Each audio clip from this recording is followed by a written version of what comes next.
Una sombra llamaba a la directora Faden desde el ascensor. Una llamada de socorro, en lo profundo del sector de investigaciones. Es tanto lo que Jessie desconoce del pasado de la agencia, antiguos casos, directores, investigaciones, y uno de ellos, ahora, llama por ayuda. La agencia sigue de cerca un caso en concreto de SMA, suceso de mundo alterado, el de Bright Falls, el que se llevó al escritor Alan Wake. Bright Falls tiene ya historial en la agencia. Ese lugar tiene algo contra lo que no saben cómo hacerle frente. Cada varios años se sucede un evento paranormal a gran escala. En 1976 se registró una repentina tormenta durante el Festival del Venado, el Deerfest, que arrasó buena parte del pueblo. Un gran número de personas se salvó aquel día gracias a la rápida intervención del sheriff, Frank Breaker, cuya hija, Sarah Breaker, es la actual sheriff, y ayudó a Alan en su momento.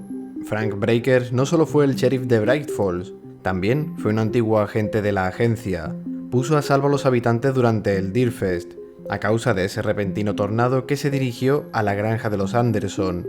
La tormenta parecía tener su origen en Cauldron Lake, el lago de Cauldron. La hija de Thor Anderson, Freya Anderson, pidió ayuda al sheriff para ir a ver a su padre y su tío, para saber si estaban bien. Al llegar, como si el destino así lo quisiera, Thor había sido alcanzado por un rayo y Odín se había sacado un ojo. Sus palabras fueron que habían estado luchando contra el ejército oscuro de la arpía que provenía del lago Cauldron.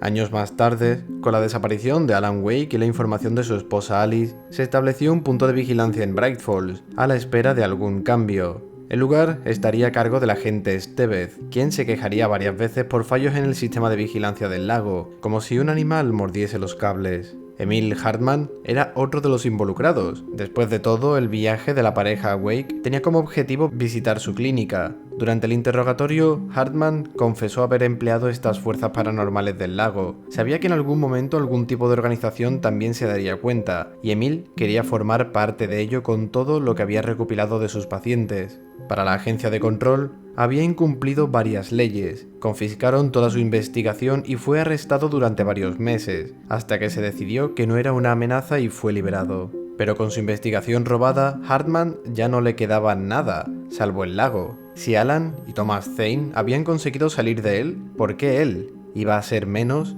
y no poder? Tras ver lo que surgió del lago, rápidamente Stevez informó a la agencia. Lo que salió de allí fue apresado y confinado en el sector de investigaciones para ser estudiado.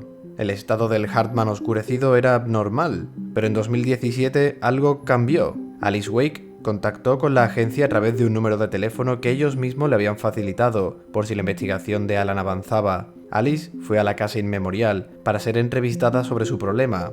Un monstruo. Alguien con el mismo cuerpo que Alan aparecía por las noches corriendo detrás de ella por el pasillo. Con una de sus cámaras y un sensor pudo comprobar que efectivamente se trataba de alguien similar a Alan. El señor Chirrido quizás sigue vivo, o quizás en la oscuridad, jugándole una mala pasada. Pero su visita a la casa inmemorial tuvo otros dos efectos. Por alguna razón quisieron que Alice visitase el motel Oceanview. Esto provocó que una nueva puerta apareciese, la puerta con la marca en espiral que aparenta conectar con el umbral de la cabaña donde Alan está atrapado. Y al igual que el resto de puertas, esta tampoco puede abrirse. La segunda reacción fue con Hartman. Ese día anotaron que estuvo mucho más agresivo y alterado, llegando a escapar del área de contención y matando a varios agentes, hasta que se activase el sistema de cortafuegos, con agentes aún vivos al otro lado de la pared, luchando por vivir. Kirklund, el jefe del sector de investigaciones, vio su sector bastante diezmado en cuanto al número de agentes y espacio que ahora ocupan, y ante la ignorancia que mostraba el director Trench, decide dimitir.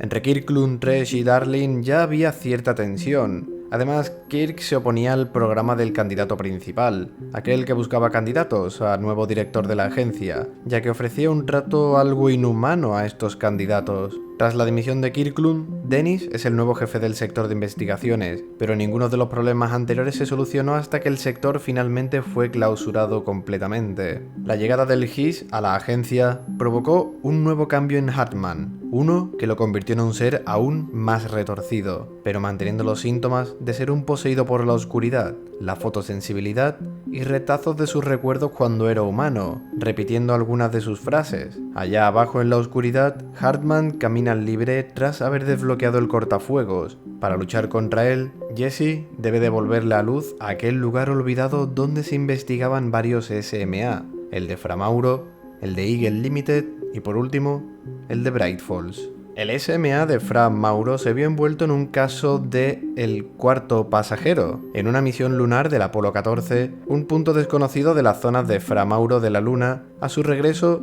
se comprobó que eran 4 astronautas, y no los 3 que esperaban. Este cuarto viajero fue transportado a la casa inmemorial para su investigación. Aún así, los 3 astronautas aseguraban que la misión partió con 4, aunque ninguno fue capaz de nombrar al cuarto. Este ente parece ser el traje UME de un astronauta, aunque puede separarse y el interior está vacío. También puede hablar, aunque no formar frases coherentes. La NASA y la agencia se encuentran actualmente en un pacto de cooperación. La agencia provee de roca negra a la NASA, que usan para la protección de los vehículos espaciales, y la NASA monitoriza y fotografía los lugares de SMA a distancia desde la órbita. Aunque nacidos de la agencia ven este pacto no exactamente beneficiosos, ya que la NASA gana mucho más de lo que ellos con este contrato. El segundo, el SMA de Eagle Limited, fue provocado por el grupo de paraterroristas conocido como La Bendición, donde hicieron descarrilar un tren y provocaron la muerte de numerosos pasajeros. El tren quedó totalmente destrozado, salvo por un vagón que se mantuvo en perfecto estado por el SMA. Fue llevado a la agencia para su investigación, donde en el interior pueden escucharse las voces de los pasajeros que se encontraban en el tren durante el descarrilamiento. Finalmente, tras traer la luz a todos los departamentos, consigue acorralar a Hartman en una réplica de Bright Falls, el lugar en el que él estaba encerrado, al igual que existía una réplica de Ordinary, donde gracias a la luz se debilita y es fácilmente derrotado, liberando finalmente el sector de investigaciones. Langston, quien dirige el panóptico donde se encierran todos los objetos alterados, parece sentir cierta atracción por este lugar, pero rechaza la oferta de Jesse de liderarlo ahora que el puesto está libre. Pero algo extraño sucede. Los monitores parecen indicar una alerta de SMA en Bright Falls. Sin embargo, la señal no es de ahora, sino de un par de años en el futuro. Y allí solamente está el agente Stevez para informar.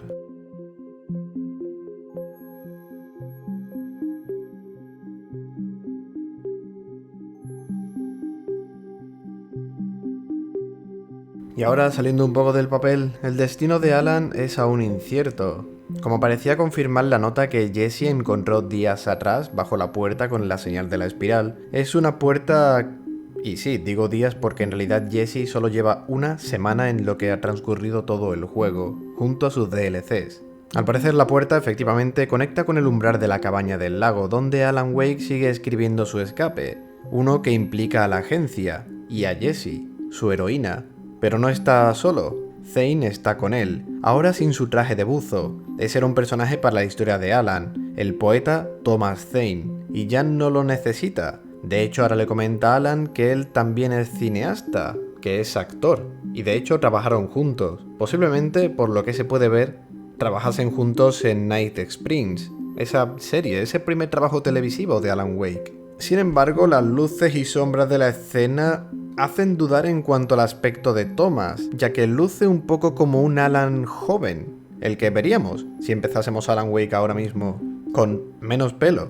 Alan también menciona ver a su doble, nosotros no, pero ¿y si Thomas estuviera planeando su escape por su cuenta, aprovechándose de la historia que está escribiendo Alan para escapar? Demasiadas incógnitas siguen quedando acerca del futuro de Alan. ¿Es él quien ha estado dirigiendo el camino de Jesse para su liberación? ¿Y si su poder va más allá de la cabaña? Su primer trabajo televisivo, como he dicho, Night Springs, se pueden encontrar 4 páginas de su guión por la agencia, por este nuevo DLC, y parece mostrar claras similitudes al inicio de la invasión del GIS en la agencia. El director entrando en un portal, encontrándose una fuerza misteriosa, y el doctor, que en este caso es Darling, diciéndole que se detenga, que qué está haciendo, y este ve el humor del director muy cambiado. Y por último, otra anotación. Un agente del FBI parece estar investigando el caso de Bright Falls, Alex Casey, que casualmente comparte nombre con el personaje ficticio de la famosa saga de libros, de Alan Wake, en el juego. Dicho todo esto, y saliéndome ya del papel completamente, el DLC de AWE o Altered World Event, como viene a ser en inglés, en español el DLC se llamaría SMA, no aclara todas las dudas que nos habría gustado. De hecho, parece más bien una introducción a un Alan Wake 2. No aclara ni especifica nada. Así que desafortunadamente solo nos queda esperar a que realmente haya noticias de un Alan Wake 2. Hasta aquí la saga de vídeos de Control. Como siempre, tenéis en el canal el vídeo de la historia principal del juego, un vídeo dedicado al lore y estos dos vídeos dedicados a los DLCs. Nos vemos en la siguiente historia.